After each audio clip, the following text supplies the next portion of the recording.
So let's start with communication skills. So that's actually something. I'm going to give you a 2 or 3 part answer. So number one is, if you're a parent, that's something you can implement into your kids. It's something that starts since the kids are 2 years old, literally, because a parent who puts their kids in situations to where they have to communicate, that kid is going to do better. So, how do you put your kid in those situations? Number one, sending them to school. And I know there are a lot of parents who say, I don't want to send my kid to school. I want to homeschool them because the numbers show that homeschooled kids do better at school, which is true.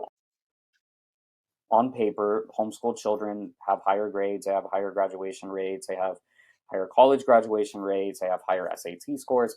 Nobody is denying that you do better on paper, but communication skills are not what's on paper. At the end of the day, does doing 20 points better on the SAT really matter much in the grand scheme of business entrepreneurship in life?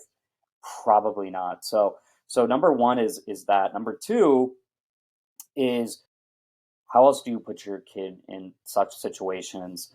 They need to socialize. The kids need to have friends. So again, this is something that starts at age 4, age 3, 4, 5 years old, where if you get invited to a birthday party, you take your kid to that birthday party. If your kid has friends and he's having fun, you let that kid have fun. Invite those friends over. That's how you build communication skills, by working with other people. It starts at a really, really young age. Sports is another great way to build communication skills, especially team sports, even individual sports. When you have a coach, you need to develop a very strong relationship with that coach, and that requires strong communication. But team sports require you to work as a team, and the only way you can work as a team effectively is through strong communication. So that's one bucket. And many people listening to this are probably like, okay, my parents didn't do any of this. So now what do I do? How do I build up these communities? Well, you can still do the same stuff. You can still go to those parties. You can still invite people over. You can still join a sports team. You can still hire a personal trainer. Even as an adult, these principles still apply today to how you can develop those communication skills. You have to put yourself in uncomfortable situations to gain comfort. That's the only way you're going to improve. So it is very uncomfortable. I remember when I was scared of speaking in front of the public. I remember I was scared of getting in front of a podcast or a microphone 20 years ago. It is very uncomfortable, but that's how you get better. And the important thing is, you have to want to get better. So in sports, one popular thing that coaches do is they look at film, they look at tape.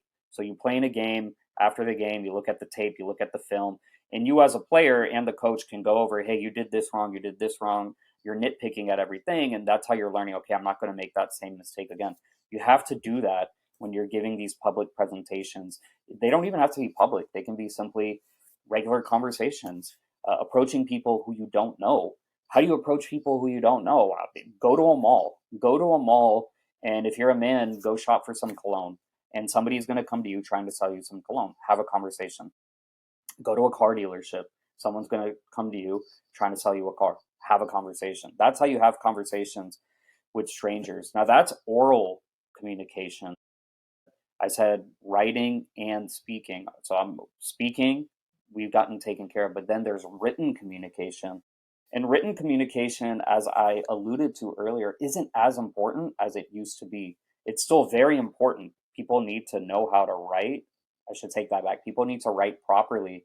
However, because of artificial intelligence, you can now get the AI to do the writing for you. And I know that sounds bad. I wouldn't want my kids learning that yet. I want them to master the art of writing first before jumping into the AI.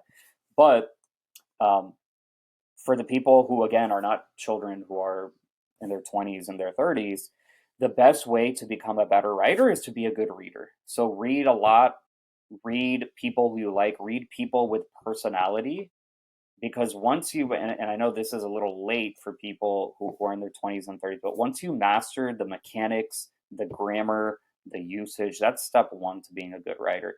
Once you do that, then you can add personality to writing. And the best way to become a better writer, as I said, is to read other writers.